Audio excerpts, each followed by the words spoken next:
Duh iwang murbengrat mugi ambabarana pepajar duh jimat pepunden kula ing madya pada prapting delahan Koko Prabu Ndwarawati dereng dangu rawuh paduka sasampunipun lenggah kanthi prayogi kepareng ori paduka ngaturaken pambagya panakrami tuwin sumungkeming pangabekti kula mugi kunjuk wonten sandhap pepadanipun jeng Koko Prabu Ndwarawati. Koko Prabu Ndwarawati ngimang sukma jagat majolinuwih nggih Yai nggih sakalangkung kacadhong kanthi asta kekalih kaputelaken wonten ing Pranaja kacananging puncaking weni paring pambagyanipun Yai Prabu ingkang rumentah dhateng Rangga Ndwarawati lan inggih pamujinipun Nyai Puntawa kasembuh pangayomaning Hyang Agung. Lulus raharja praptanipun ingkang raka boten manggih alangan setunggal menapa. Kejawi saking menika astutinipun ingkang raka sayugi katurun ten ngarsanipun Yai Samyaji.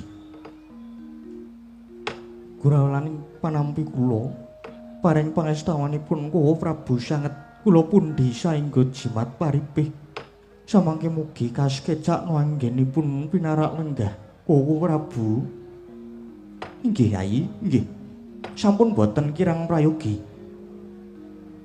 Wah. Kresna kakangku. Sarawuhmu aku ngaturke basaku lan bektiku katur kersane njlidheng Kresna kakangku. Kadangipun Kakang Nyai Werkudara ngaturake pangabekti banget ndak tampa karya bombong penggalipun Kakang. Pangestunipun Kakang wae tumrap marang Si Adi Werkudara. Yo. Ndak pundi dadi jimat. Nadyan kula semanten ugi Koko Prabu Ndwarawati. Rawuh paduka keparengipun Arjuna ngaturaken sumungkeming pangabekti. Kadangipun Kakang Dimas Janaka banget tak tampa ndayanana teguh kayuwananing pun Kakang. Astutinipun Kakang wae geage tampanana Yai Arjuna. Nuwun kapundi wonten mestaka mugi dadi jimat paripih. Nadyan ingkang kembar Rawuh paduka Koko Prabu Ndwarawati ngaturaken pangabekti Koko Prabu Yai kembar wis ndak tampa ndadekke gembiraning manah.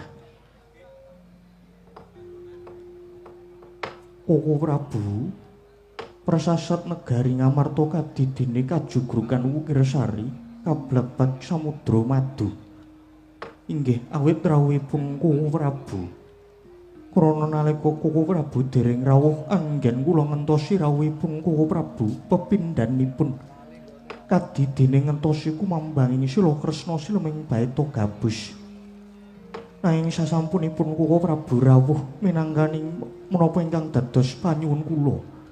Biar padang trawangan kadidene lumampah wanci panglong kepapak obor sewu. Krana saking pandugi kula inggih namung Koko Prabu ingkang kedugi saged pinangka dados kawidamar pepetenging manah kula. Ingkang menika kejawi ngaturaken gunging para ingkang tanpa upami. Nanging ugi nyuwun gunging samudra pangaksami dene rawuhipun Koko Prabu sanget-sanget kula pondhongi mangarsa Koko Prabu Ndwarawati. Jagat mangestungkara payah Bathara Jagat inggih Yai inggih. Senadyan ingkang raka ing Ndwarawati diagung pangaksaminipun Yai Prabu mbok bilih semurandat bilih anggen kula minangkani punapa ingkang dados pamundhutipun Yai Prabu. Bawanipun ing mangke ingkang raka sampun minangkani pamundhutipun Yai Prabu pramila lajeng cumadung dawuh wonten wigatos ing karsa ingkang kados pundi. Dene Yai Prabu kepareng miji dhateng ingkang raka Ndwarawati mbok bilih saged kawedharing kathah saya lajeng kula aturi mbabaraken nanging mbok bilih menika kanggep wadi monggo to. Kula dherekaken manjing ing bangsal rembagan catur netra kaliyan ingkang raka Ndwarawati. Ingkang raka sampun sumedya nilingaken karo manglungaken jangga murih terwaca anggen kula nampi sabdanipun Yai Prabu. Yai Prabu Samyaji. Kowe Prabu waleh-waleh menapa ingkang dadosaken ribeting manah ingkang rai sekadang. Kejawi namung Kakang Semar Badrana ingkang kadempel. Caos satur bilih Kakang Semar sampun sawetawis setunggal condra etang kalenggan mangke boten seba caos wonten negari Ngamarta. Kowe Prabu inggih perkawis Kakang Semar boten seba caos menika ingkang lajeng nuwuhaken pitakenan. Sejatosipun wonten menapa Kakang Semar menika saumpami Kakang Semar menika kagol kagelan ninggalih nanging lajeng menapa ingkang jalari menapa inggih pun putus kadang ingkang sampun damel cuaning manah menika Kowe Prabu ingkang dadosaken petenging manah Kowe Prabu kepareng lajeng paring sabda tama mrih pajaring lampahan menika Kowe Prabu ing Ndarawati Anjra ingkang puspita rum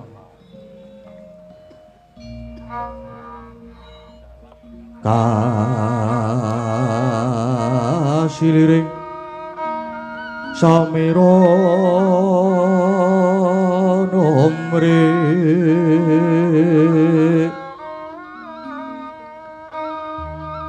om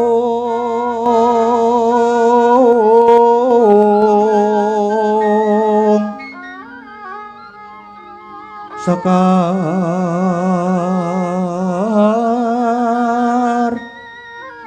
kadung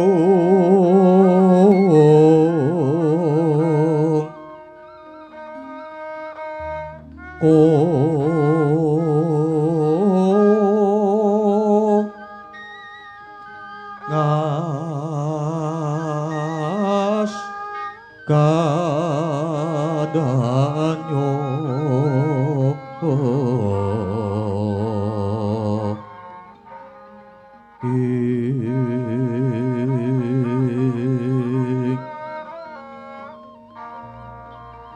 maweh raras retnaning driya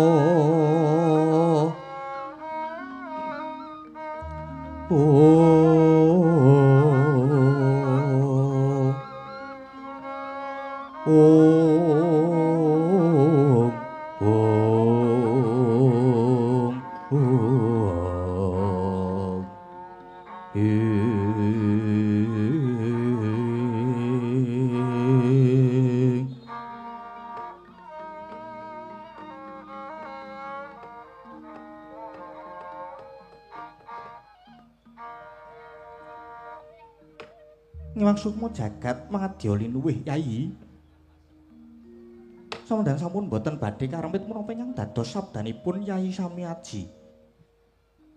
Menapa ingkang dados sabdanipun Yai Samyaji sampun kula tampi kanthi terwaca Yai. Bilih Yai Prabu Kalenggan menika ngrembak babagan Kakang Semar. Menika tumrap ingkang raka malah kepasan yuga katujuh nginu. Tegesipun menika malah ngleresi. Menapa darunanipun mekaten Kowe Prabu? Inggih, jalaran sejatosipun praptanipun ingkang raka ing Ndarawati wonten ing negari Ngamarta menika kejawi minangkani pamundhutipun Yai Prabu nanging ugi badhe caos pawarta babagan Kakang Semar menika. Warandining mangke jebul Yai Samyaji malah sampun angemah-ngemahi rembak inggih babagan kawontenanipun Kakang Semar menika. Lah menika kula lan Yai Prabu bebasanipun tumbuh oleh tutup inggih. Lajeng keparenga paring dawuh Kowe Prabu badhe paring pawarta. Menika perkawis menapa Kowe Prabu? Inggih perkawis kawontenanipun Semar menika. Yai, estunipun ingkang raka sampun mireng pawarta yen kalenggahan menika Semar badhe mbangun kayangan. Sepisan malih Semar badhe mbangun kayangan. Lah menika mbok menawi nggih perkawis menika ingkang jalari Kakang Semar sawetawis mboten seba caos wonten negari Ngamarta. Pramila sareng kula tampi nawala saking Yai Prabu supados enggal prapta wonten negari Ngamarta Mila lajeng kula gelak lampah kula daya-daya enggal saged warta kalian Yai Prabu. Wah, Kresna kakangku. Aku sumela atur, aku tak takon. Semar kok bakal bangun kayangan. Kuwi sing tok karepke kepiye? Lah ya kuwi Werkudara. Pun Kakang dhewe nganti tekan saiki isih tuwuh tandha pitakonan. Semar kok bakal bangun kayangan ki sing dikarepke Semar ki kepiye? Umpama to bangun kayangan, banjur kayangan endi sing bakal dibangun? Merga kayangan kuwi werna-werna. Mongko kayangan kuwi papane para dewa tur manggone ya raning Marcapada. Umpamane Semar bakal bangun kayangan tenan. Yen manut wawasane pengendikane Kresna kakangku, kuwi bener apa salah? Yen pun Kakang pakartine Semar kang kaya mengkono mau genah yen to luput. Kok Kresna kakangku iso ngluputke? Dasare apa? Werkudara, Piye? pun Kakang wis ngendika ing ngarep yen kayangan kuwi papane para dewa. Tur ya wis duwe jeneng dhewe-dhewe. Umpamane kayangan Suralaya ya kayangan Jonggring Saloka, kayangan Kaendran, kayangan Wuntara Segara, kayangan Suduk Pangudal-udal lan sapanunggalane. Mula yen Semar bakal bangun kayangan kuwi tak anggap luput gedhe Werkudara. Lupute nggon ngendi? Lupute merga Semar wani nyahak wewenange ratu-ratune para dewa ing kayangan ya kuwi Pukulan Sembang Jagat Girinata.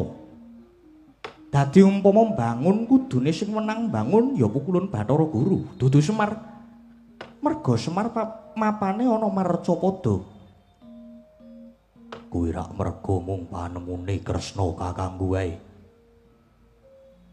Mula tak jaluk perkara iki ditelusur luwih dhisik. Aja grusah-grusuh, mundhak ke seluruh dalan buntu. Lan aja nganti awake dhewe malah dadi klora-kleru karo Semar. Yone sing dikarepke Semar bakal bangun kayangan kuwi kaya sing dikarepe Kresna kakangku. Nek dudu, mula perkara iki awake dhewe kudu bertitis. Lan yen pancen ancas lan kegayaane Semar kuwi tumuju marang kautaman kang migunani kanggo bebrayan gung. Wah, awake dhewe kudu sabiyantu marang Semar. Ngelingono yen labuhane Semar karo awake dhewe wis nganti ora iso diatung maneh. Lho, kok malah dibantu piye to Werkudara? Semar ki bakal mbangun kayangan kuwi genah yen luput kok malah arep dibantu ki kepiye? Durung kaluwan luput. Wong kuwi aja gampang nibake Cubriya. Kudu ditelusur luwih dhisik. Wah, yen pancen Semar ancase becik, kudu dibantu sawuduhe. Ya wis sakarepmu. Mengko buktekke wae Werkudara. Yai Samyaji. Paduka sampun mireng piyambak bilih yen Kakang Semar badhe mbangun kayangan menika ateges Semar sampun nyahak wewenangipun para dewa. Cetha yen lekasipun Semar menika lepat, cetha. Kangge titikan mawon, Semar samenika sampun ngewahi adat, malah sampun botong sebocaos malih. Pramila babakan menika Yai Prabu kedah ingkang praitna lan waspada. Sampun ngantos kasempya dhateng dosanipun Semar Badranaya, Yai Samyaji. Sigra-sigra yen pramana ganca, sigra ngraketa nawang sesangka.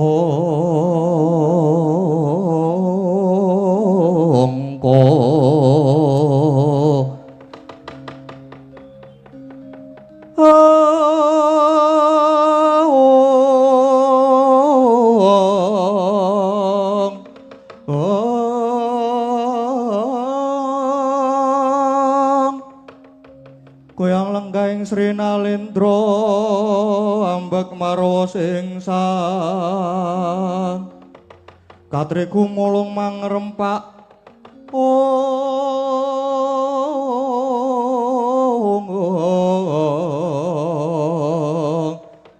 katriku mulung mangrempaing wadya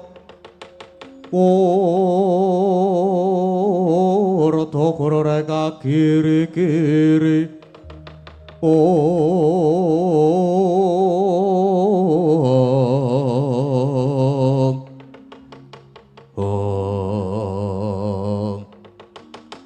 dene rasamya imbal wacana ginemraras ginandarasa nanging pangandikaning Natandara ingkang wekasan akarya legek jroning Riyanata ing Amarta satemah pasewakan dedhep tidem tanana ingkang nyabawa kocap kesaru geger wasih banjawi pihak ngarsa tangkeping nguri sakti pisuwanipun utusan saking Karang Kadempel nenggih Kilurah Petruk Kantong Bolong Miasagung para ingkang sumewen dasaken horeng pasawakan kanca ana wong edan munggah ana wong edan munggah ya jaluk dalan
Sinongwati jagat kinari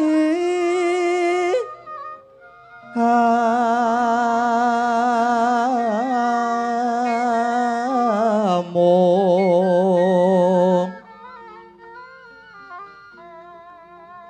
mbak lumembak ombak ing samudra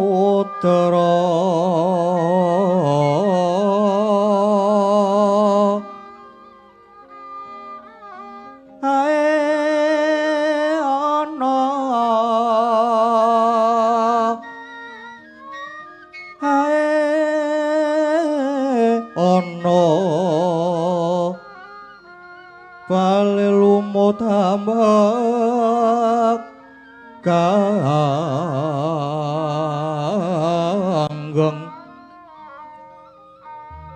awita dedenjeng-denjengan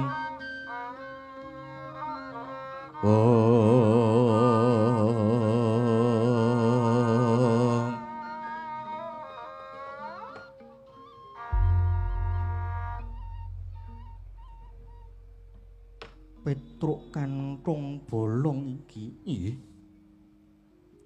Slamet tekamono negara Ngamarta. Nggih.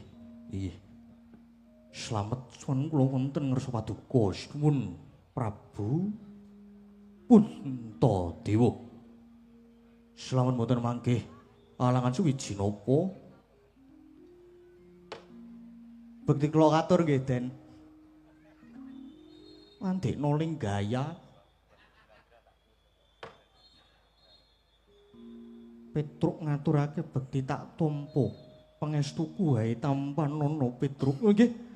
Kula pundhi dadosaken jimat paripun dayana ing kasantosan mugi ndayana ing kasantosan.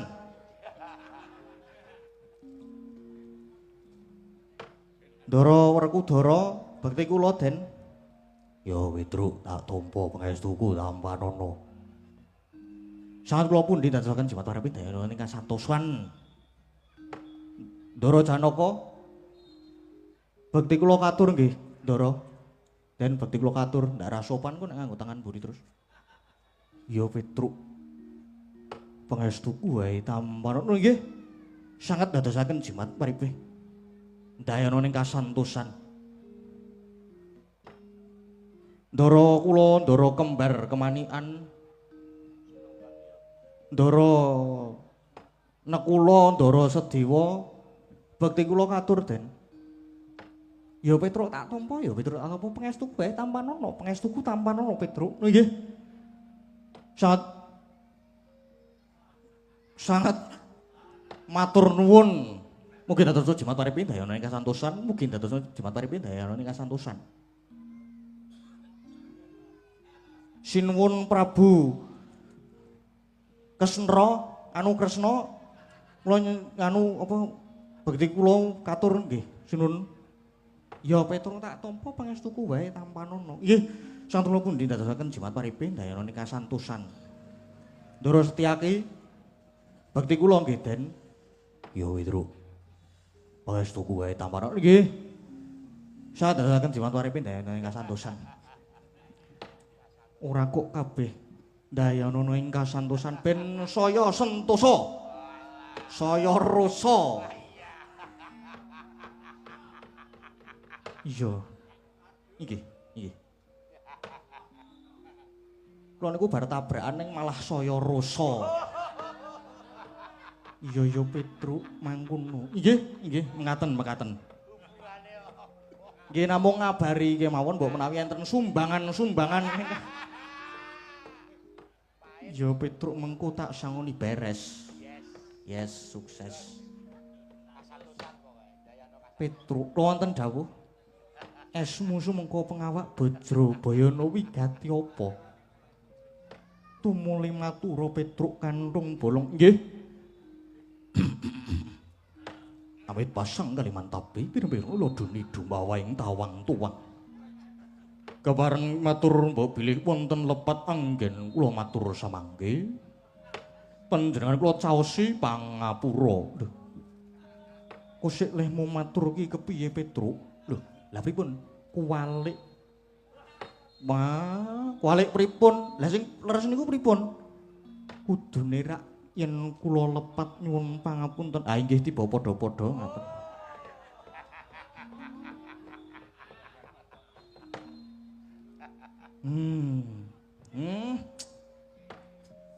Niki anu kok namung intermezzo. Pun.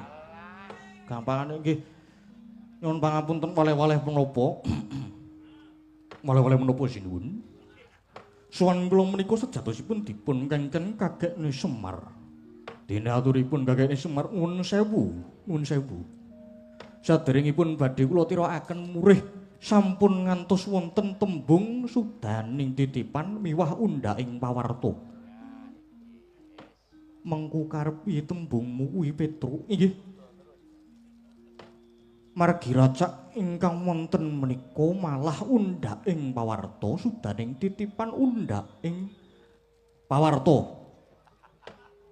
Undhaking pawarta sudaning titipan undhaking. Waduh, oleh ku maca buku mau piye? Wah, sakelingane wae. masalah. Nyuwun pangapunten nggih. Iya Petro ora dadi apa. Undhak ing pawarta sudaning titipan undhak ing pawarta. Aduh. Pun niki umpaminipun ler dusun menika wonten sawer ingkang agengipun namung sak jempoling suku. Nanging sareng dumugi wonten kidul dusun sampun wonten kabar ana ula gedene sak lengen. Dumugi dusun kidul dhewe kabare ana ula sing gedene sak kempol. Dados kabar wau saking wiwitan dumugi pungkasan boten cocok kalian kawontenan sak lugunipun. Ngaten. Sampai sini paham? Yo Petro.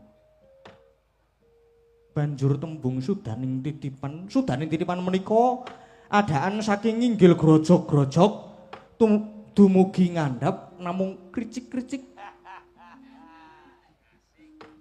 Namung tes ngaten menika. Yo Petro banjur kepiye? Mengendikane Kiai Semar. Kakek Semar lumantar kula saestu nyuwun pangapunten yen pinten-pinten pisowanan niki mboten sih bocah wonten ing negari Ngamarta. Kula dhewe niku jane nggih gumun kalih bapak niku. Pinten-pinten dinten bapak niku senengane mung tongok-tongok pungun-pungun sarwi ngalamun. Mila kula lajeng miteran dateng kakekne kula dedes. Jane wonten napa to? Nah, dangu-dangu bapak niku terus bloko. Yen jane bapak niku gadah gegayuhan kepengin bangun kayangan. Ning kayangan teng mriki sing dikarepke bapak sanes kayangan sing magrong-magrong kados kayangan Jonggreng Saloka, kados kayangan Kaendran, kayangan Sidik Pangudal-udal, kayangane Paradawa niku babar pisan mboten, babar pisan niku sanes. Ning sing dikersake bapak niku kepengin dandan-dandan kahananing jagat, kepengin maluya jagat, kepengin nyelametake budayaning watak nista ambet Candala. Lah sakniki pripun to? Ketingale ngoten niki negara sing agung, dasare ayom, tur inggih ayem, ning yen diglejah diteliti jebul negara niki sakniki sorot ngenguwunge pun ketok layu. Sebab napa? Sebab anane sing ana dhuwur mung padha rame-rame, sing ana tengah mung padha regejegan golek benere dhewe, sing ana ngisor mung ngenteni besok kapan padange. Mongko wong ngisor wong cilik niku pun sami bosen, saben-saben mung do disuguhi wong padu, saben-saben do debat. Munine mesti mbela wong cilik ning nyatane pundi? Nyatane pundi? Nyatane sing ning ngisor ya panggah, mawon sing ning ngisor ya tetep wae. Sing ning ngisor ajeg padha megap-megap, jagat niki persasat melu nangis labet pakartine menungso sing do lali Purwoduksina. Kasusilan wis amis, rasa kabangsan wis tipis, rasa katresnan mring sesama wis kinikis. Rasa kawicaksanan ya wis kalis. Malake para narapraja ngumbar janji nanging mung lamis. Pranatane negara niki sakniki pun remuk-rempu, luwih-luwih babakan hukum. Pranatane hukum pun boten jejeg malih. Ucape para pengarep-pengarep niku boten kena digugu, karepe mung do nuruti nepsu. Mula mboten wige-wige, mboten mangu-mangu nginger pernatan sing baku nerak hukum sing lan saking utamaning laku. Pamrih supaya padha urip mubra-mubru, mula do kendel nyolong bondo negara dianggep ora saru. Yen dielingke malah do ngejak padu. Tutuke pecuca-pecucu. Kowe mono. Mangan duwite negara wetenge nganti mlentu. Bareng konangan dihukum 15 tahun ning lagi nglakoni 3 minggu pun metu. Monggo nek metu ora kudu 3 minggu. Ora kudu 3 minggu niku. 3 menit wae cukup kok jane. Aduh. Petro aja sembrono nggih nyuwun pangapunten nggih ben ora apa jenenge? Ben ora sepaneng-sepaneng banget lho. Men rada fresh pikirane. Ya. Merga niki kula anu terus nggih. Niku wis 3 minggu pun metu. Merga tutuke Jeksa negara niku terkadang nggih wonten sing gelem dituku nganggo dhuwit miliaran. Lho nuwun sewu lho niki, nuwun sewu. Nyatane sakniki niku kathah para nayakaning praja sing mung do menggalihake kabetaning pribadi, satemah lirwa ing sesanggeman boten wigatosaken para kawula alit. Ning sing dipikir mung ngendile dhewe. Pun cobi to. Lah sakniki niku kadang yen digagas niku aneh. Perjudian kados to remi, domino, terus kiu-kiu, nomor togel, slot diberantas habis-habisan. Ning jebul sing ana dhuwur malah ana sing do gelem korupsi mangan duwite negara utawa nilep duwite para kawula. Lho, parah pundi jal? Parah pundi niku? Mongko watak menungso niku serakah. Yen nek korupsi upama ora konangan ngono, ibarat wong mangan krosenak banjur anane mung ngarep tanduk wae, tanduk wae. Mila mboten momo kaliyan sakniki para kawula banjur padha nggodel bingung nungsang palang numbuk bentus. Merga sing arep dinut sapa? Sing ajeng dinut sinten? Sing arep digugu sakniki sing ngendi ki do bingung. Anane mung padha sikut-sikutan sing kono mitnah kene, sing ning kene mitnah sing kono. Senengane do gawe pawarta ngapusi, malah do seneng gawe berita hoak. Senengane do golek pendhok supaya ketok, senengane mung do golek benere dhewe, nek ora ngene ora. Pokoke pernatane pun berubah selangkrah ora karu-karuan. Mila bapak sangat-sangat prihatin lajeng tuwuh pepinginan kepingin dandan-dandan budayaning watak nista. Kepingin mujudake manunggaling kawula kaliyan Gusti, kepingin maluya jagat. Murih jagat niki ayem tata titi tentrem warata tias bagya mulya cekap semanten ingkang dados atur kula mugi dados pengalihan. Wassalamualaikum warahmatullahi wabarakatuh. Wis ngene wae beres iki. Wah nggih NB. NB ku yo apa Petruk notebook. Kula nggih boten ngertos NB niku napa ning wau bapak nggih NB ngoten niku nggih. Niki namung kula pokoke sing saking bapak kula aturke sinuwun kula, sinuwun sesembahan kula. Iya Petruk. NB niki nggih. Sanesane niku bapak nggih kepengin dandan-dandan mangun-mangunan kadosta papan panembah, papan pawiyatan, papan kesarasan, papan olahraga, kolam renang lan sak pinunggalane. Nanging sinuwun sareng pinten-pinten ayahan kula wau dipun ayahi jebul nuwun sewu. Kadang bau saking dasaripun sarwi cingkrang mila persajan kemawon cupet kirang dana. Lah. Bapak lajeng lenggah sarwi pungun-pungun ngalamun. Nanging sak sampunipun ngaten, bapak lajeng nampi sasmitaning jawata bilih murih kasembadan gegayanipun bapak menawi kakekne Semar saged mundi pusaka werna 3. Inggih menika setunggal pusaka Jamus Kyai Jimat Kalimasada. Ingkang nomor 2 menika payung tunggul naga, ingkang nomor 3 tumbak krawulang. Mila lajeng ewet papan perkewet.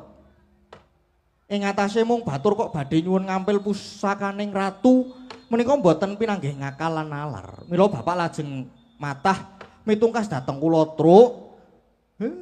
Kowe matura karo Gustimu ing Ngamarta. Aku ora wani ngampil siji-sijine srana Gustimu derekno menyang Pradisan. Surasane niku dimen wah angel nurukke suarane bapak ki. Surasane dimen nguningani greget gumregeting para kawula nggone padha mangun praja, mangun wewengkon menika sinuwun pun monggo dipun penggalih. Monggo kapenggalih, monggo. Ya Petru, nanging utamaning jeneng ingsun nedya mundhut tetimbangan kelawan para kadang. Menika kok prayogi sanget sinuwun. Menika prayogi. Wonten samukawis menapa menika prayogi tetarosan kaliyan ingkang kadang. Werkudara, ana perkara iki kadiparan pamrayogamu. Wah. Ora usah kesuwen. Ayo saiki mangkat menyang Karang Kadempel. Biantu marang Semar nggone mbudidaya murih becing wewengkoning Pradisan. yen perlu pira ragate Werkudara saguh nampa tumrap kebutuhane Semar. Syukur yen ngono Yai, Dimas Arjuna kepiye? Senadyan Arjuna ugi mekaten Prabu. Menawi wonten kekirangipun Janaka sagah bantu murih rancaking anggenipun Kakang Semar badhe mbangun. Senadyan pun kembar ugi mekaten. Menawi perlu kesatriyan Sawojajar miwah Bumi Retawu dipun gadhekake kangge kabetanipun Kyai Semar. Waduh, kaya nganggo gadhek-gadhek barang. Ya muga-muga tenanan. Ora mung mandheg rasan tok. Sebab sok akeh priyayi gedhe-gedhe nek janji mung mandheg rasan tok. Sok do mila aku nek dadi sok dalan kene tak aspal. Barang dadi lali. Janji tinggal janji. Neng muga-muga iki tenan, muga-muga kabeh janji terrealisasikan. Lah nek kelakon do mbantu kabeh, aku sing dadi bendahara.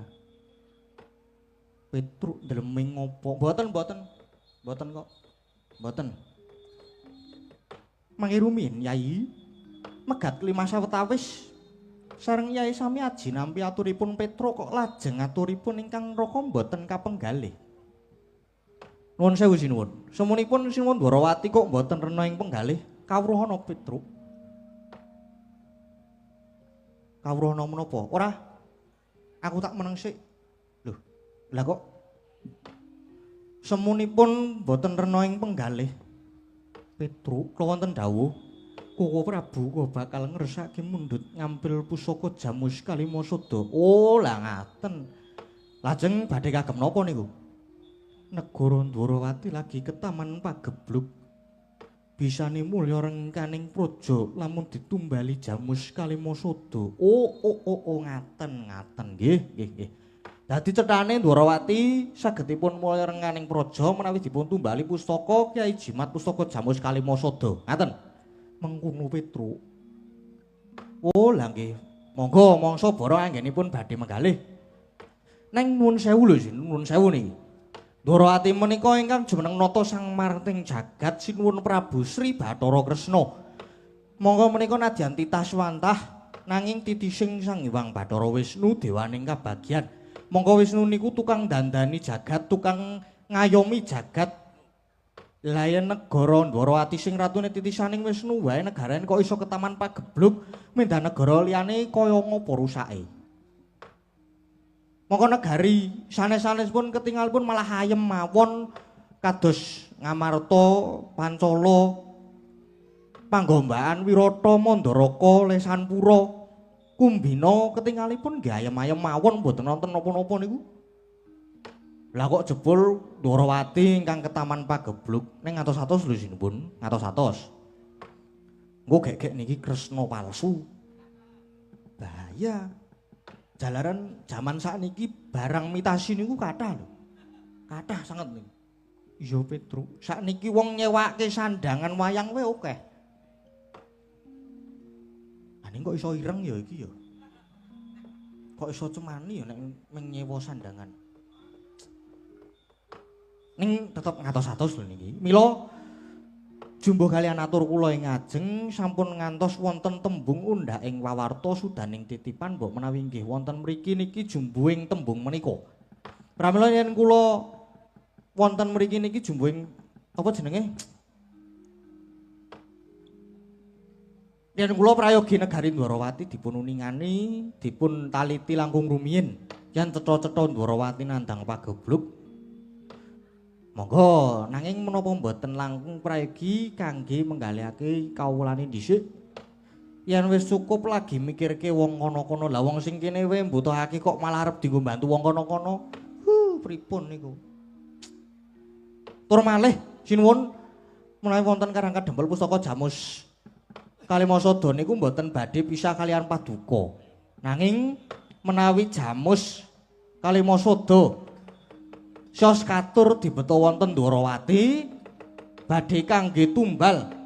Dienggo tumbal niku biasane api-apike lho niki nggih. Api-apike niku nggih mung dipendhem dienggo adal.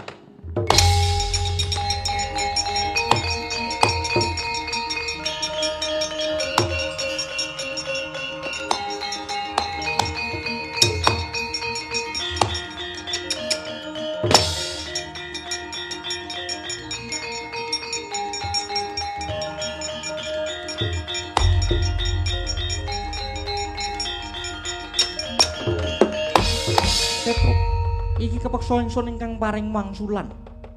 Oh nggih, neng nuwun sewu kok semunipun sinuwun Ndarawati mboten rena ing penggalih kersane Petruk. Kowe ngerti Tom? Yen nggone bapakmu kepengin bangun kayangan kuwi sejatine luput lho. Luput pripun? Lupute bapak nggon ngendi ora? Ya genah luput. Kayangan kuwi nggone lenggahe para dewa. Lah kok dadi arep dibangun karo bapakmu iki karepe piye? Kuwi padha karo wis wani nyahak wonanging para Jawata, ngerti? Oh lah kose ngejak geseh nek ngene iki. Ngene iki carane ngejak geseh. Nuwun sewu. Jare sampeyan ki titise Sang Hyang Wisnu dewaning kabagyan. Ning lah kok wah, dolanmu kurang adok. Monggo Sang Hyang Wisnu niku tukang dandani jagat, tukang nentremake jagat. Ning lah kok dadi ora pratitis nuwun sewu sinuwun. Nuwun sewu. Semar arep bangun kayangan ki ora kok arep bangun kayangan ing para dewa niku mboten. Kahanan koyo ngene kok malah arep nyambat bangun ki Semar ki tuku udut wae ora kuat kok arep nyambat. Wah, arep ndarani arep bangun kayangan koyo ngene dewa-dewa. Semar arep bangun niku sing dibangun dudu kayangan. Dudu kayangan sing panjenengan karepe niku dudu sanes.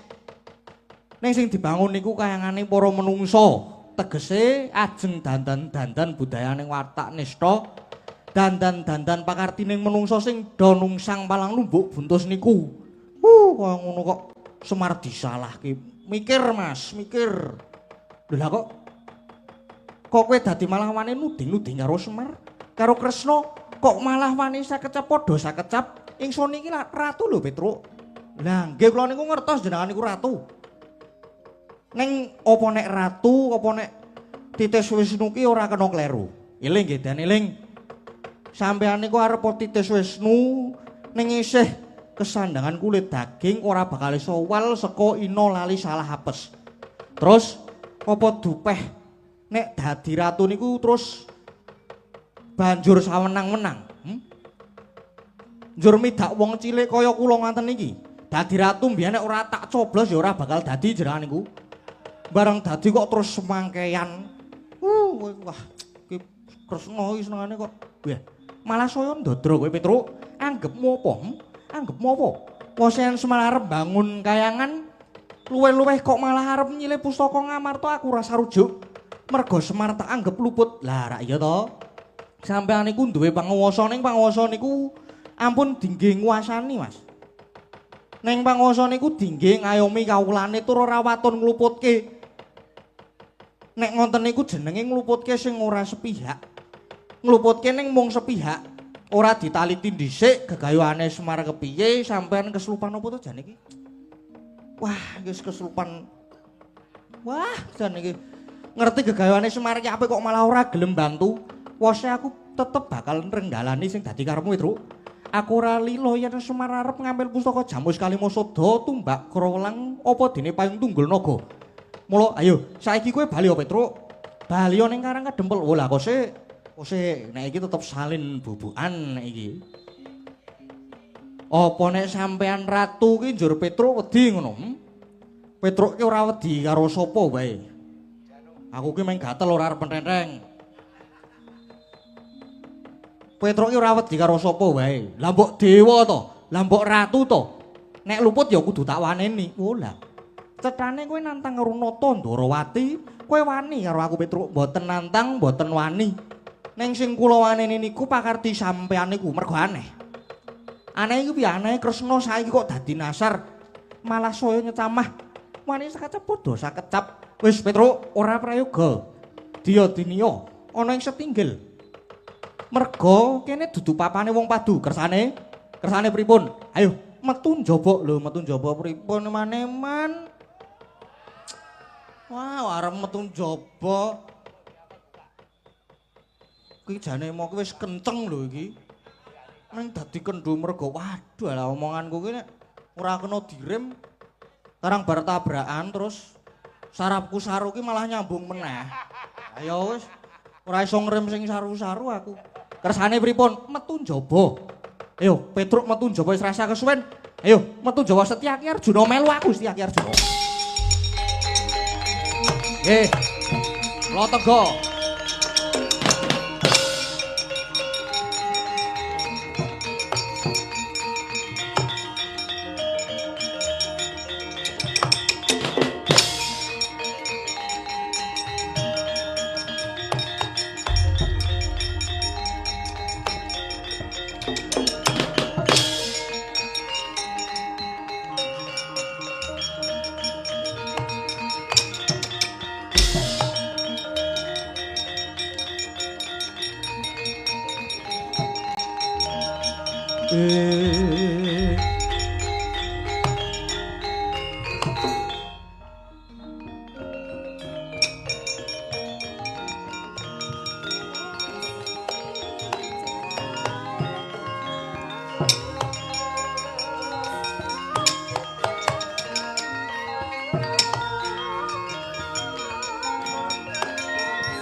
Werkudara piye? Kok sajake Koko Prabu malah duka? Wis ben. Wah. Sing arep do regejekan wis ben wae. Sing baku ayu awake dhewe saiki nyuwun ana ngresani dewa nyuwun pitutur lan pepadang bab lelakon iki. Prayoga Yayi. Kembar pun Kakang Sumedya kundur angedhaton lan bakal manjing sanggar palanggatan.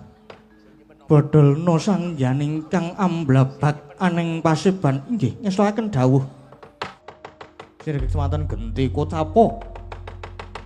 Kilurah weton kang mlajar saking sajroning praja akriya kagiatan Kilurah Bagong.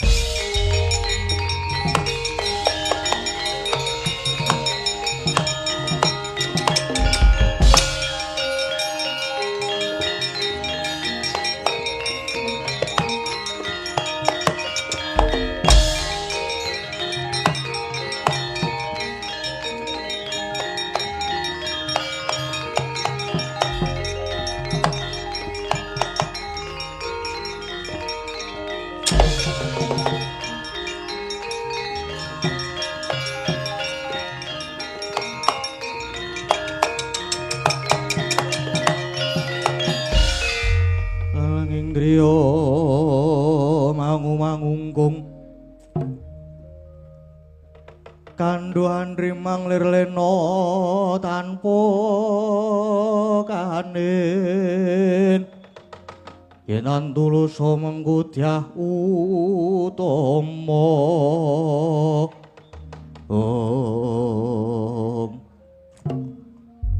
Piye ngapa kowe mlayu-mlayu ki? Kok ngandhen obro aku ki ana apa jane? ngene Gong tak critani neng kowe ya ora kena mlayu lho bar iki nek bar tak critani kowe kudu ngewangi aku. Lah kepiye to?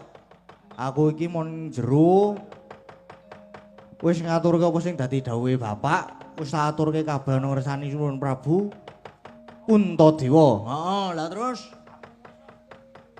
terus bar kowe Lah kok semune iki Sunan Prabu Kresna ki atine iki rada pokoke piye ya, Gong? Umpama nek leh ku ngematke, leh ku ngrasake iki Sunan Prabu Ndwarawati, Sunan Prabu Kresna ki rada beda. rada beda kepiye to? Ya ora padha karo adate. Ora padha karo adate iki kepiye? Nah adate iki umpamane bapak lagi duwe gegayuhan, kakekne Semar lagi duwe pepinginan mesti ndara-ndara Pandhawa klebu Sunan Prabu Ndwarawati iki mesti gelem paring pambiyantu. Ya aku wis genah. Neng iki mau ora, Gong? Iki mau ki ora. Lah kepiye? Mau Sunan Prabu Kresna piye mau? Ki Sunan Prabu Kresna mau wah gayeng Gong ning jero waswakemu gayeng. Aku wah padu karo Sunan Prabu Kresna. Padu. Kowe kuwi padu musuhmu Sunan Prabu Kresna kuwi jare iso mikir ae, Truk. Lah kepiye to? Musuhmu ki ra baen-baen. Lah aku ki lek wani madoni, lek wani padu karo Sunan Prabu Kresna mergane aku wis ngrasake kaya ada yang beda. Ana sing wagu ngono lho Gong dirasake iki. Wagu kepiye ngono lho tak rasa-rasake. Wagu kepiye to? Wah, jan kowe iki kepenak ngomong ki mbak alon-alon. Lah aku ki kon ora kon alon-alon kepiye Jal?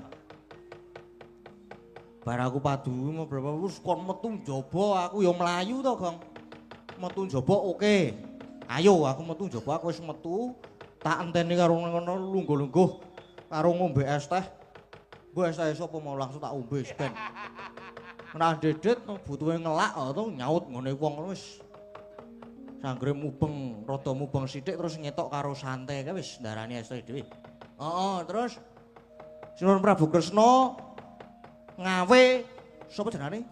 Anake werku-werku kuwi, anake sapa? Antasendra. Antasendra. Wis ora lucu kok Antasendra wis suwe banget kuwi. Anu Gatotreja. Ha to. Antarja. Ndarantarja Ndara Gatotkaca. Terus ana Ndara Setyaki, ana Ndara Arjuna. Wis kuwi kepiye lehmu arep ngatasi kepiye nek ngono kuwi? Ayo. Waduh. Waduh. Anu wetengku rada lara sithik iki, Truk. Lah ngopo to, Gong? Asam lambung. Lah ngopo? Ketoke asam lambung. Member anyar apa ya aku kuwi? Lah ngopo to, Gong? Kok kaya was-wasmen ki. Wah, lah wis lah kae wis dinteni kene wae, dinteni kene. Heeh, wis.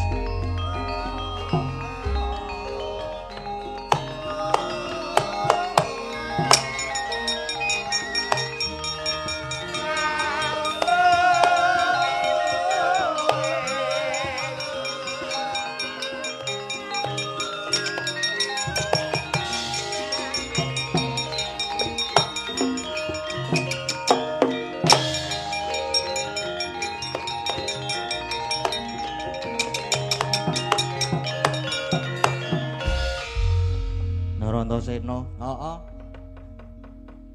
Bekti kula katur nggih, Den. Bekti kula, Gus. Ya Petruk Bagong tak tampa. Tak tampa kowe ngaturke bekti tak tampa. Nuwun sewu niki kok Ndara Antasena mboten manunggal kaliyan para putra lan Singundwarawati. Ora, merga Antasena ki nggone wong bener. Sapa salah tak selehke, sapa bener tak belani. Aku ngerti nek wong Kresna rawuh ki geseh karo apa sing dadi gegaweane bapakmu nggone bangun kayangan. Nggih. Lah nggih niku. Monggo gegaweane Semar ki gegayuhan sing luhur. Nek aku ya malah kudu tak bantulah. Mula nek aku ora bakal terpengaruh karo kersane Woireng ki aku kira bakal terpengaruh. Wih lah yen ngaten Ndara Antasena niki ajeng mihak dateng kula ngaten. Ajeng bantu kula ngono. Ngewangi. Yo aja sumelang kowe, Truk. Ning gandeng kae sing bakal maju kae kakang-kakangku. Lehku ngewangi aja nganti ketok. Ah, to ora wis mulai ora cetha ngene iki. Ana wong ngewangi ora ngetok kuwi kepiye? Wah. Senengane iki. Lho. Kepiye to? Lah entarane iki kepiye umpama arep ngewangi kok ora ngetok iki kepiye jalane kon? Wis, kowe menengo wae. Kae sing maju mak cilik Setyaki ben arep tak gawe wirang. Sapa sing maju mengko dikembari wae rupamene. Dikembari. Engko tak dandani dikembari. Terus kowe maju gawenan wirang. Oh, lah ngono ke beres.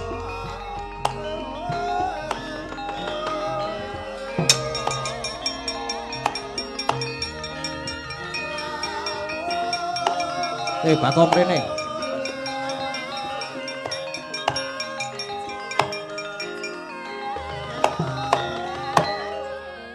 Ampet-ampekan.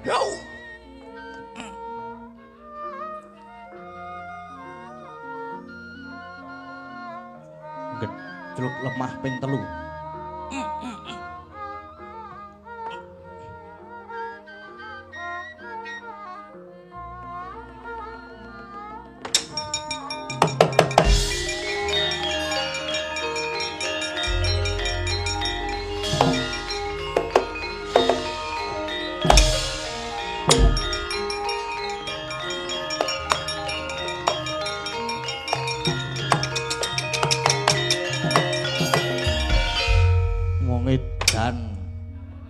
Agak ngapunten ya jenenge wong seneng kok. Terus lungguh dhuwur. Wah, Ding. Ngapunten jenenge nek wis malik dadi kaya ngene iki rasane kaya pengen solah kaya pengen bebas. Ya wis, kowe wis tak dadani cara Mak Cilik Setyaki wis kowe gek maju kok. Mak Cilik Setyaki sing original kae gawenan Wiranggong. Oke, beres. Petruk mengko nggih.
Apa ya sih? Aku bingung ya cakepane.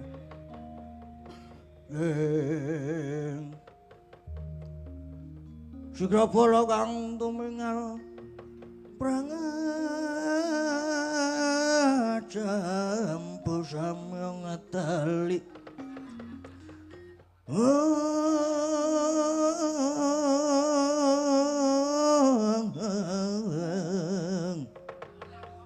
Leradat wilade ngodo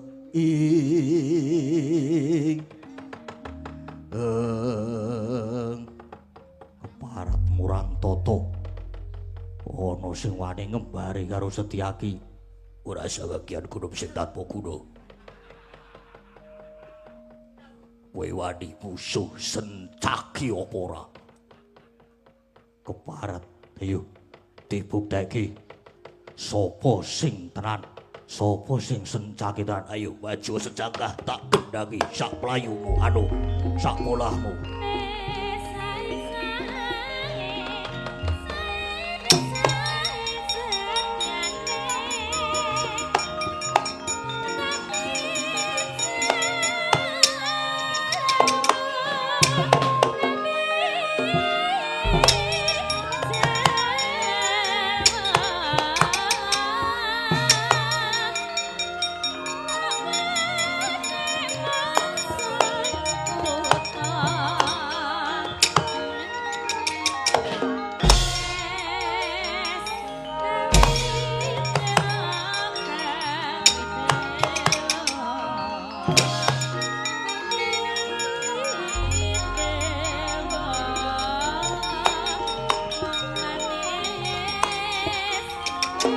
Odan.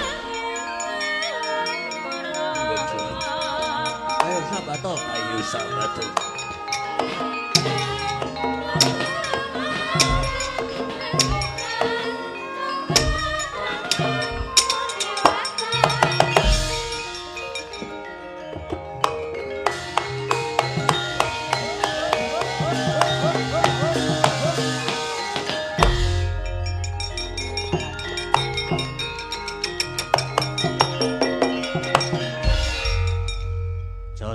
Ngono kuwi lho. Sopo iki? Wah, lah gayamu. Ayo wis. Mak Cilik Setyaki wis mundur wis kewirangan saiki bali kaya wingi. Mengko tak dandani meneh. Ah wong urung tak kapak-kapake kowe wis arep bali. Wis.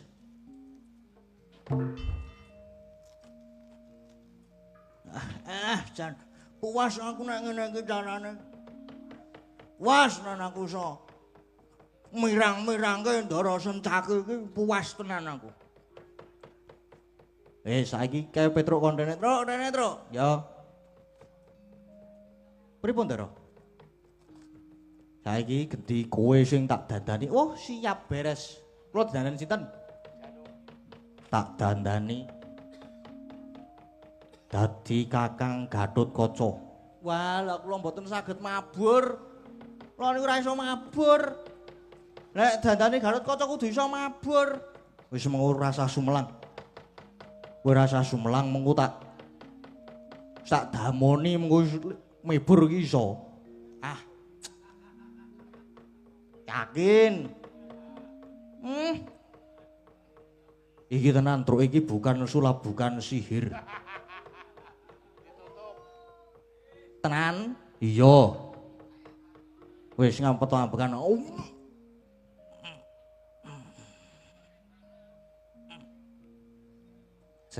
Kok sik sabar.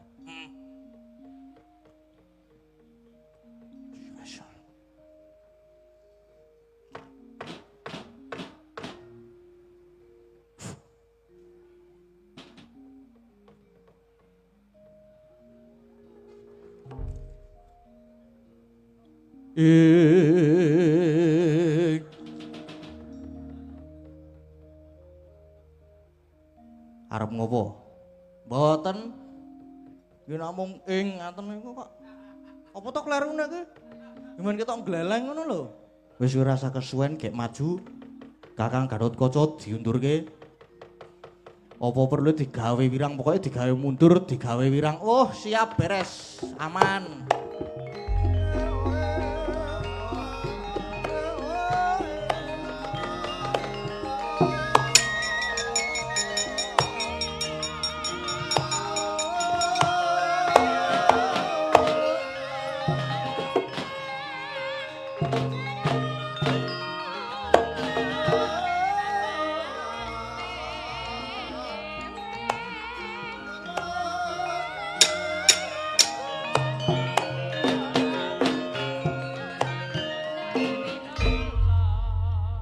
Mboten saged mabur iki.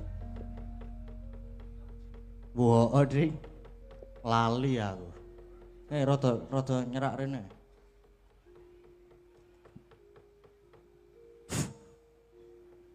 Wis ngono gek mabur. Wis ngene wae rasa kanggo gamelan. Wis pongedan iki nek. Irekata Sang Gatotkaca yen mapakaraka suta Takapira Kresna muji rakta siktinira ing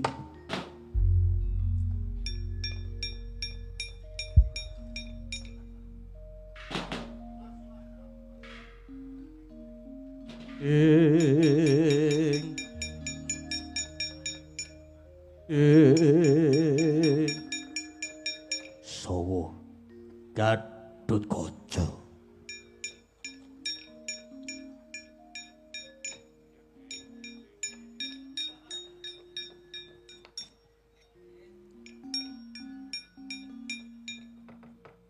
Ana sing madharwa karo aku, sawa?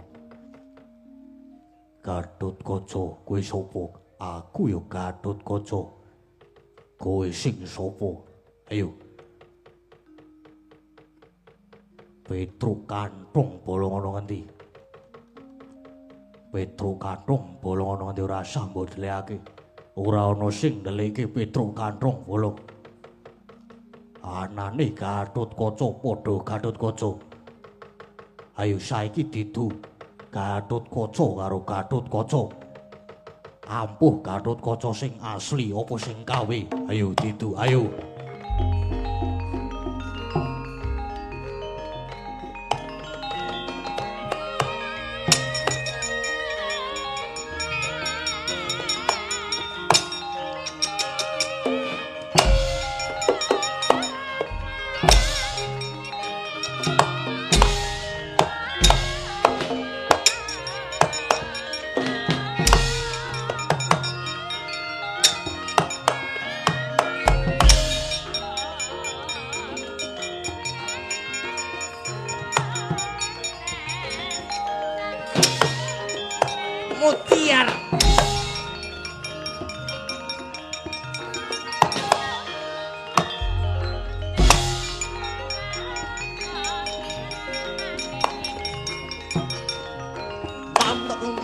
tak umbang dong jelek tang tang tang tang tatang tunggu tak gendung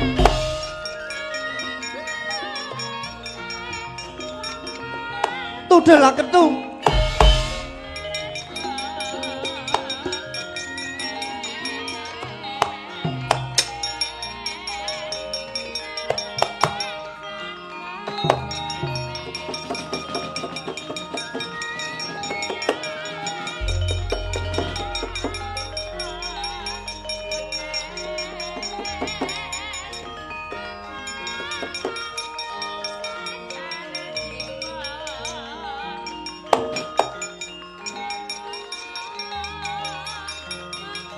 kowe iso kaya ngene ora?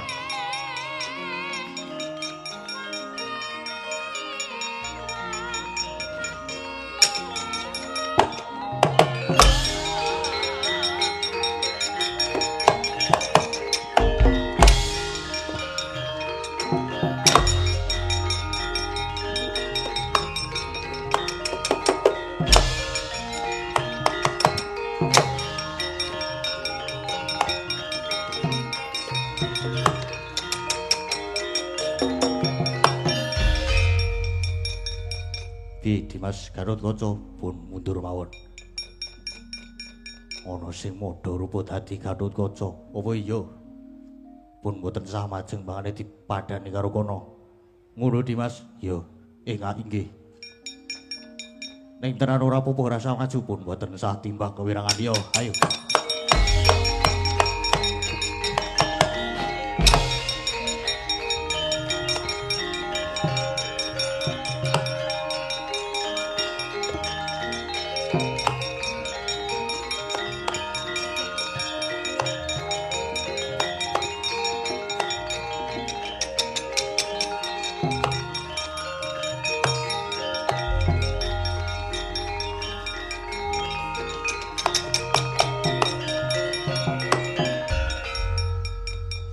Petruk.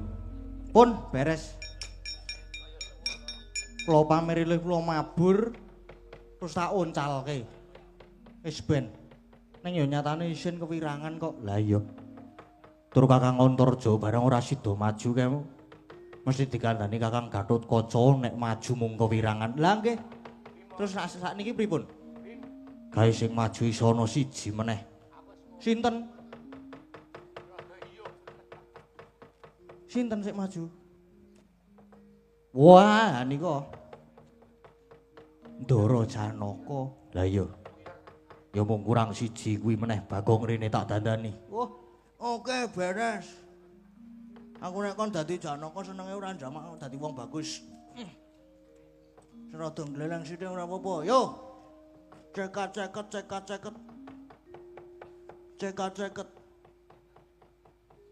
Ngapa tambagan? Pun. Murang ambekan kok iso wangsulan. Nding.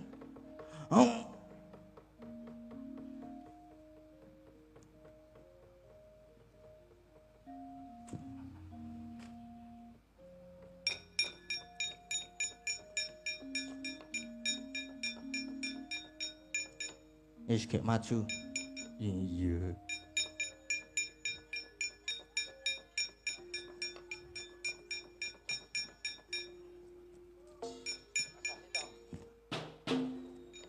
Wah, aku ra iso ya. Wis mengko dipraktekke ning kono. Iya. Sopo meneh sing wani musuh karo Jaragayu tak tandangane.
Kiyo sapa?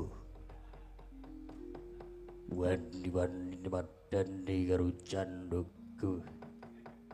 Kowe sing madha rupa dudu. Aku sing jaraga. Sing asli mung aku.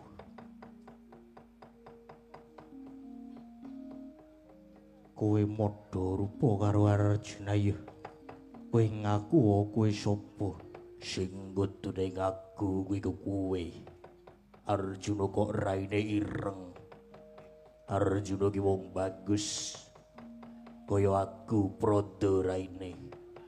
Ayo kowe sing palsu. Sing madha rupa ki kowe dudu aku keparat. Wani madha rupa karo aku ayo. Yen pancen nyata kowe sekti. Mungsuhmu dudu sapa-sapa nanging mungsuhmu Arjuna. Mungsuhmu Janaka. Ayo aku ya ora wedi karo kowe. Kowe njaluk diwirangke nganggo cara apa? Kowe njaluk diwirangke nganggo cara apa? Tiban tanganku pecah sirahmu. Ayo tiban tanganku. Ora ngopo-ngopo.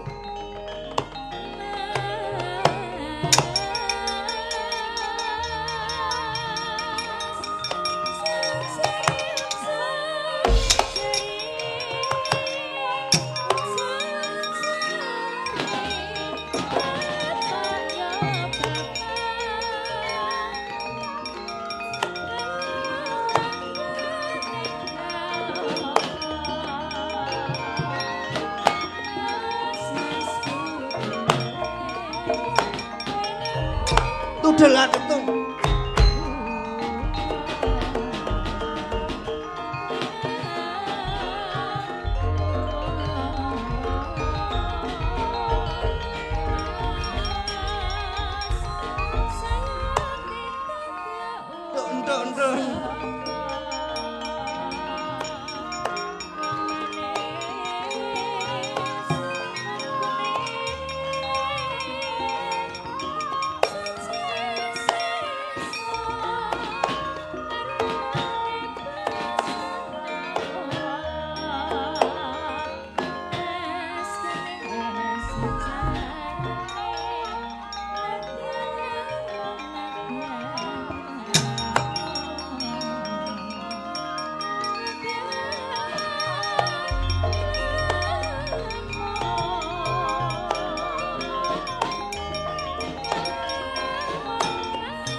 Ya mati kowe sing wirang kowe.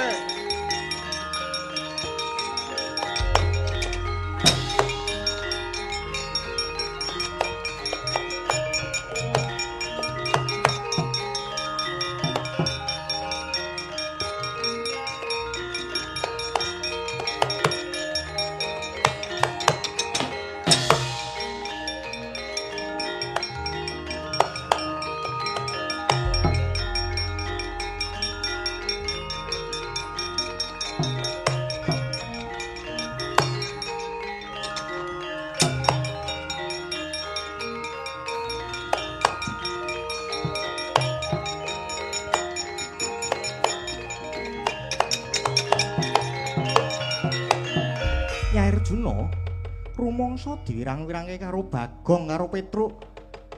Monggo genah pakartine Semar iki luput Arjuna. Wonten dawuh. Tetep arep melu pun Kakang apa arep sumusul marang kadang-kadangmu? Merga tak wis padhake galuh kae. Yai Puntawerkudara lan kembar malah wis padha budal menyang Karang Kadempel.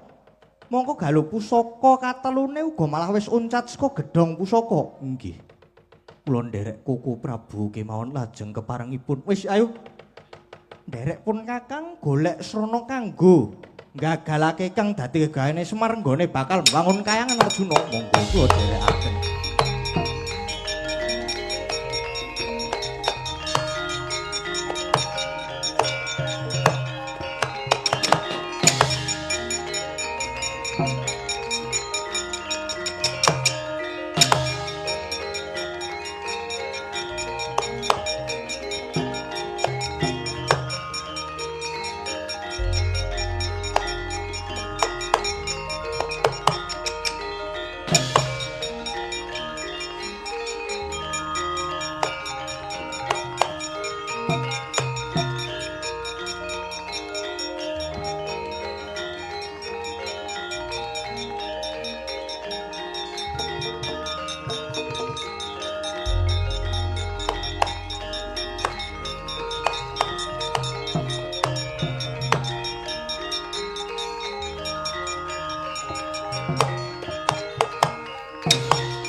Dimas Antasena iki mau sing wis ngewangi Petruk karo Bagong. Heeh.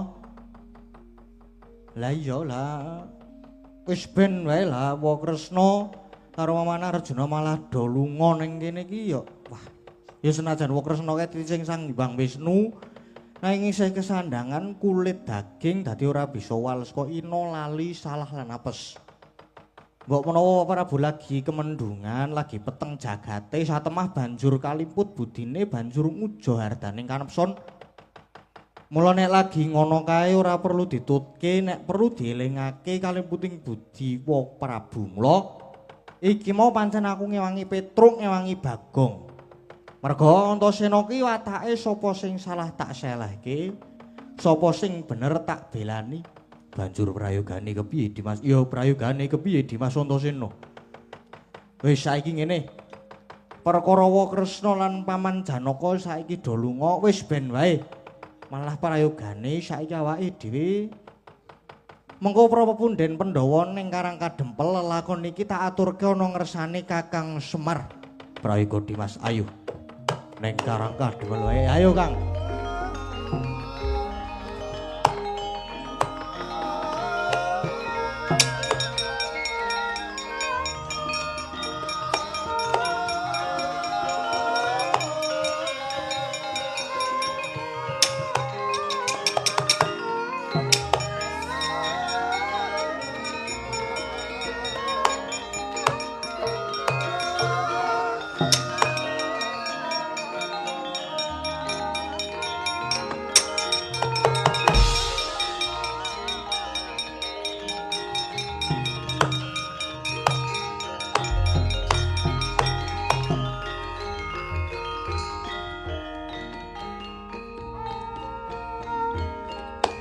Kakang Narada gara-gara ingkang tumandu ing kayangan Junggring Saloka jebul menika wonten suwanipun wayah ulun Narayana Kakang Narada. Ya inggih. Kaluran sabdanipun Adi Guru ingkang wayah niki sowan munggah wonten ing kayangan Junggring Saloka. Inggih Kakang Narada. Ingkang wayahipun Kresna sowan kanthi badan wadak pramila ndadosaken sumuking gara-gara ingkang mekaten prayogi lajeng dipun piji mangarsa Adi Guru. Inggih Kakang Narayana. Tanpa pepindhan bombong ing cas ulun, labet jeneng kita wis tanggap marang gregeting ngosik ulun lan tanggap marang kahananing jana luka. Inggih pukulun. Tanpa kula matur, mestinipun Hyang Adi pukulun sampun prisa menggah kawontenanipun. Iya, Nggir. Persajan wae. Ulun wis suninga mungguh apa to ingkang dadi tekad kita, sekti mung bakal matur lan wadul mungguh ancasing Kakang Semar nggone sedya mbangun kayangan. Lan sektine ulun uga ora narimakake. ora narimake marang lekasi lan ancase Semar sebab yen Semar bakal mbangun kayan iku ulun anggep nyahak wewenanging para dewa ing kayangan. Kalau dulu yo. Kaparang semula atur di. Kula sun nadi babakan menika sampun ngantos kadha ati kejeron penampi lan sampun ngantos anggadhahi panyokra bawawon ingkang dhateng Kakang Semar awit menapa sedyanipun Kakang Semar badhe mbangun kayangan menika tumrap kula menika pangajapipun tumuju dhateng kautaman lan ingkang dipun kajengaken Kakang Semar menika mboten kok lajeng badhe mbangun kayangan kados kayangan Suralaya suduk pangodal-odal kaendran lan sanesipun menika bawar pisan niku mboten Adi Guru. Nanging ingkang badhe dipun bangun inggih ingkang badhe dipun bangun menika nggih kayangane menungsa niku tegese Kakang Semar badhe dandan-dandan budayane watak nista lan mesinipun Kakang Semar inggih badhe mbangun pembangunan ingkang wonten ing Karang Kadempel. Dados menawi kula menika malah kedah dipun sengkuyung Adi Guru. Boten Kakang, boten. Cetha yen ancase Kakang Semar menika nyahak wewenang ulun. Krana tumrap ulun, kayangan menika inggih papanipun para dewa ing kayangan. Pramila kedah dipun cabaraken. Oh, nggih monggo, monggo. Neng kula sampun ngemutaken lho menika, sampun ngemutaken. Mangken lakone diwalik yen mangke genti Kakang Semar sing duka-duka kalih Adi Guru. Kula tunggak waru mboten melu-melu tunggak dadap mboten melu garap lho Adi Guru. Kagyatrisang Wang Girinata warang aturira sang resikane Kaputra saksana gya nidikara melang cipta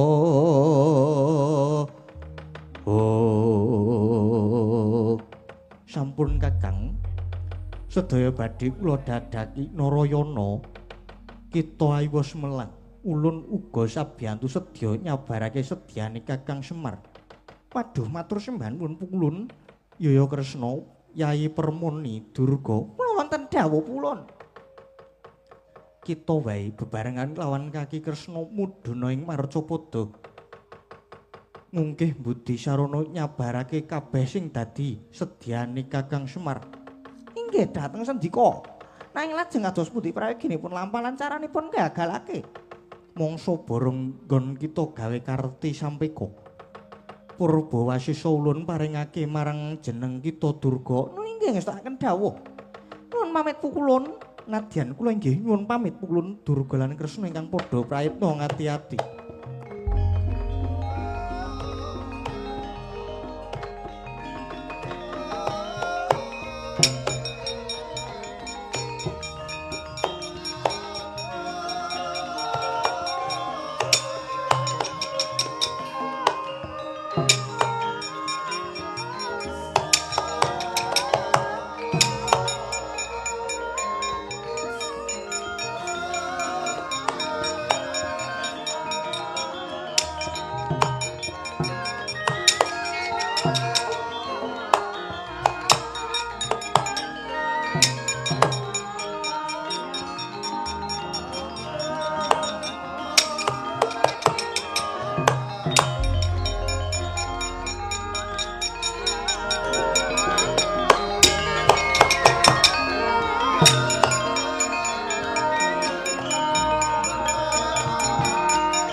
kala narapa Kresna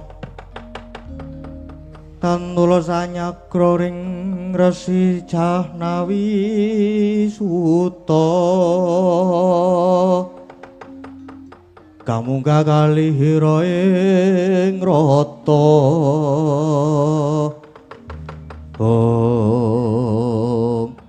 Batoben wayah ulun Kresna kepasange ngatuju nginu dene pukulan sangwang jagat Girnata rasa rujo yen to Kakang Semar bakal mbangun kayangan malah uga wis dawuh marang awake dhewe mangsa baranggane gagal aku Kakang dadi gegayuhane Semar inggih lajeng keparengipun Kresna apa dene Arjuna jeneng kita sakloron bakal ulun dandani dadi buta lan dadi gajah kanggo srana nyabarake ancase Semar giri godanan wewengkon Karangka Dempel Kresna lan Arjuna. Nggih ngestahaken dawuh pukulun, nggih ngestahaken dawuh pukulun.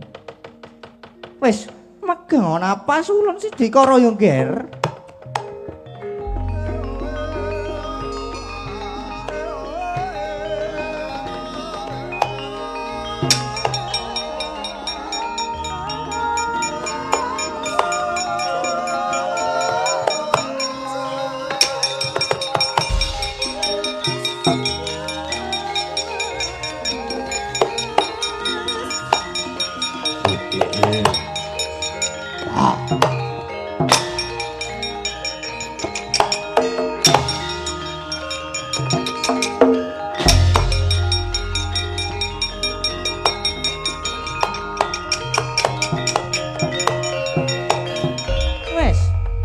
Jaramaya wonten dawuh Bupatari Wadyabala baju barat jem setan mriwayangan sananane budalna kabeh supaya ngiri godha wewengkon Karangka Dempel gagalke Semar nggone bakal bangun kayangan wong kiwa tengen kono giri godanan sing jejeg tok gawe bengkong sing bener tok luputke sing padhang tok petenge sing bening tok gawe butheg inggih ngestahaken dawuh Ibu Bupatari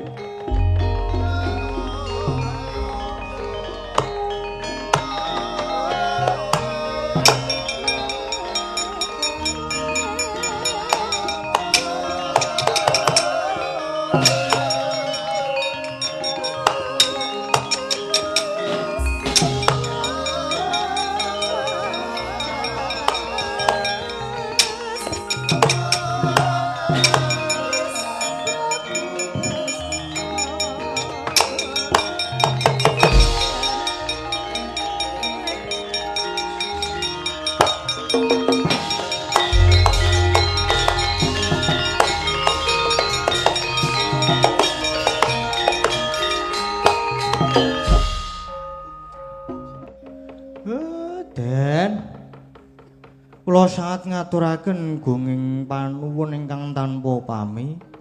Dene jangandika sampun kersa rawuh wonten ing sudung kula. Yaya Kakang Semar. Ngemuti lamun Kakang Nayantaka kuwi pinangka dadi pamomonging para Pandhawa wiwit kuncung nganti engga sprene. Pandhawa nate pisah kelawan Kakang Semar. Sarta wis akeh pituture Kakang Semar ingkang sakti andayani marang para Pandhawa. Mula bareng para Pandhawa midanget yen to Kakang Semar bakal mbangun kayangan, tumuli Pandhawa banjur sawanana Karangka Dempel ya mung wae diagung pangaksamane Kakang Semar. Yen to kadangku gedhe Mas Arjuna kalenggan iki durung iso melu sowan ana ngersaning Kakang Nayantaka. Nggih. Mboten apa-napa kula iso nggana lan iso maklum yen Ndara Janaka mboten nderek rawuh ten mriki. Mbok menawi Ndara Arjuna nembe kalimput krana kenging pengaruh nganggep yen gegayuhane Semar niki dianggap luput. Ning mugi-mugi mawon mangke Ndara Arjuna tumuli diparingi ling. Wah Semar, mbok menawa saiki jlamrong lagi karo njlitheng Kresna kakangku. Merga anane Semar arep bangun kayangan iki. Dianggep luput karo Kresna kakangku nanging aja sumelang. Punto Aji kakangku aku lan kembar tetep bakal bantu sakwutuhe marang gegayuhane Semar. Iya Kakang Semar. Liranana para Pandhawa nyadong timbalaning Kakang Badranaya puntos kadang kudu piye Kakang? Inggih matur nuwun Den. Napa sing diaturke dening Bagong wau, dening Petruk wau niku lara sedaya, mboten dikurangi, mboten ditambahi matur nuwun. Ugi dene niki pusaka katelune pustaka jimat Jamus Kalimasada tumbak Kara Welang lan payung tunggul naga ugi malah sampun wonten ing Karang Kadempel. Mboten ajeng kula milik niku mboten namung kangge srana kekiyatan anggen kula badhe mbangun kayangan. Lah niki tumrap kula pancen wigati mula. Jangan dika tak aturi rawuh wonten mriki niki pamriye dimen saged nguningani greget ngubah musih para kawula lan saged mujudaken manunggaling kawula kaliyan Gusti. Sing ning ngisor ya ngerti marang kewajiban, sing ning dhuwur ya migatekake sing ana ning ngisor.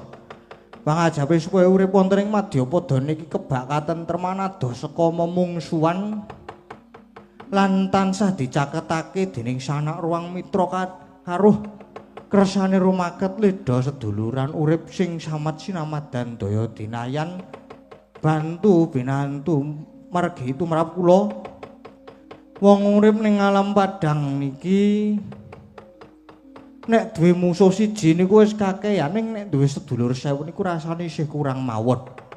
Niku sing luwih wigati mula muga-muga gegayuhan kula niki mangke saged dados sarana tiyang gesang wonten alam padang.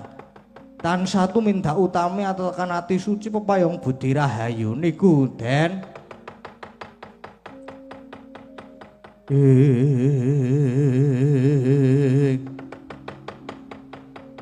Bumi gonjang kancing langit kelap-kelap katon liragin cahing risang mawe gandrung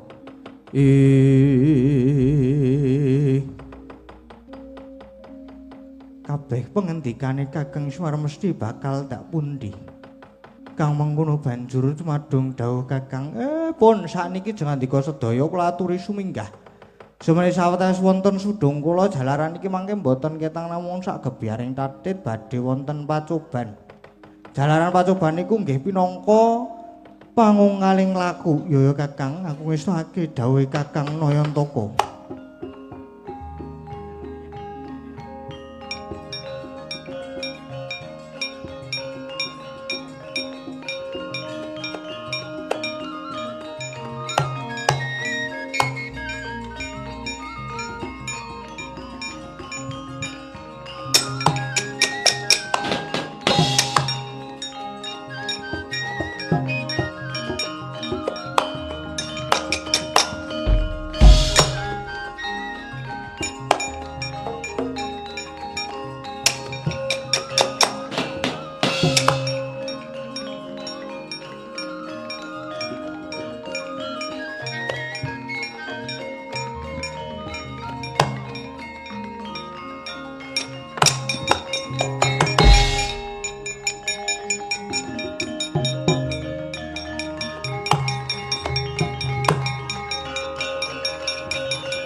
Ndara Setyakita wonten menapa kok mlajar Ndara? Kakang Semar, kejaba aku nyuwun ngapura kelawan Kakang Semar lan Petruk lan Bagong. Ngaturi priksa yen Koko Prabu Ndarawati kalimput krana nganggep yen to gegayuhane Kakang Semar niki mangke dianggep luput, malah saiki Koko Prabu bebarengan kelawan Kang Mas Arjuna lagi mbudi dolan golek srana bakal gagalake gegayuhane Kakang.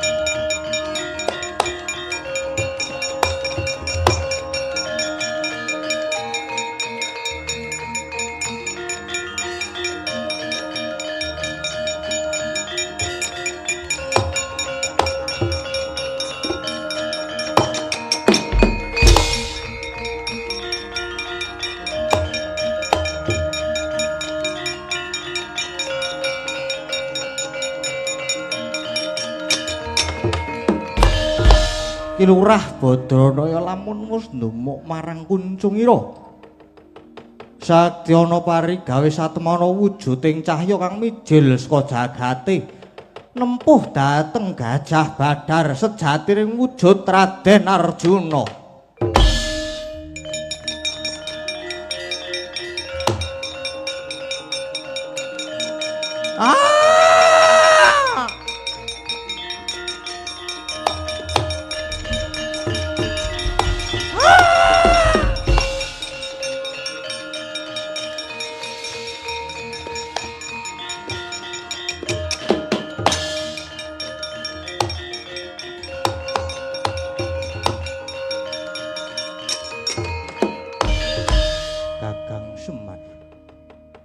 Aku nyuwun pangapura dene tanpa naliti dhisik marang gegayuhane Kakang Semar.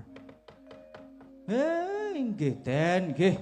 Sing pun wong luput niku nek wis njaluk ngapura adile ya mung diapura. Waton ora dibaleni malih pun. Saniki mang manunggal kalih kadang-kadang dikandara ya Kakang Semar.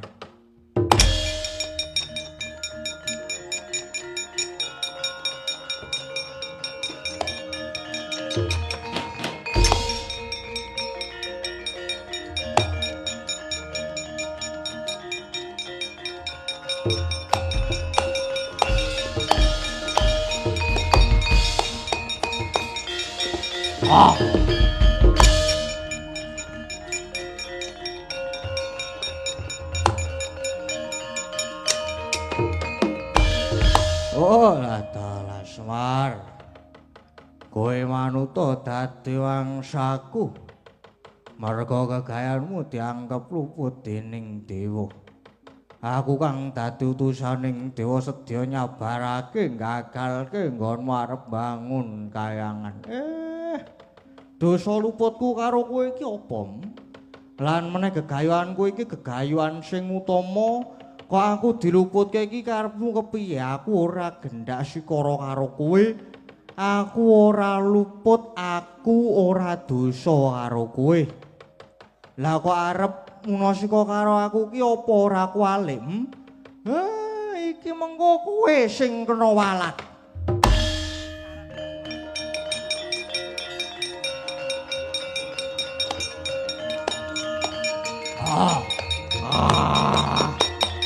Wah!